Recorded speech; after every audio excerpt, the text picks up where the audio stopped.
Ang bulan sa Marso mo'y pinakainit nga bulan sa tibok tuig. Sa miaging adlaw gipahigayon ang motorcade sa Bureau of Fire Protection kauban ang mga fire volunteers ug sa mga partner niini nga mga stakeholders nga gikan sa private ug sa gobyerno.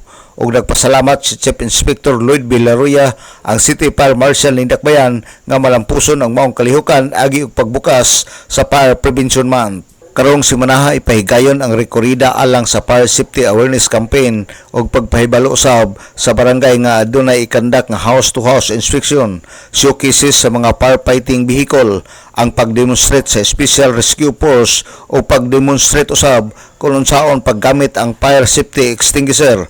Sa pitsa 5 ug 6 magkandak og mga lectures sa mga private establishment, schools ug hospital ug isunod ang Community Relation Week sa Barangay Maningkol ug Barangay San Roque ug ang mga membro sa BEP nga mga babae magpahigayon og tree planting agi usab og pagsaulog sa Women's Month karong umaabot nga Sabado.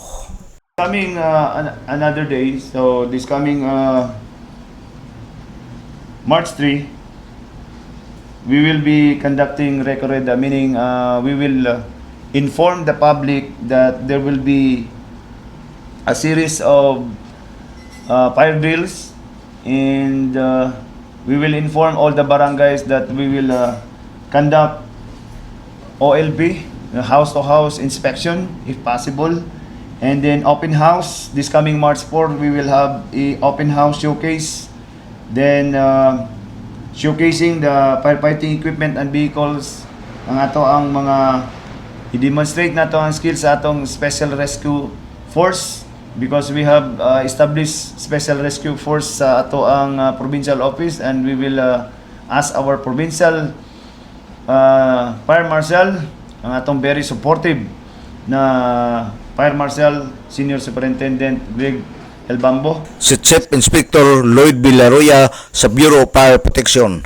Naghangyo si Villaroya sa katawhan nga always ready sa kanunay ug magbinantayon.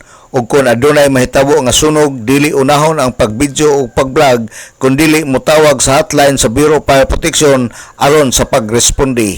Alang sa DXDD Radio Campana, ang radyo sa simbahan, W45 Dudong Barcaminto, muduyog sa ika-75 nga jubileo sa simbahan sa Archdiocese sa Osamis Danag, sa Dakbayan.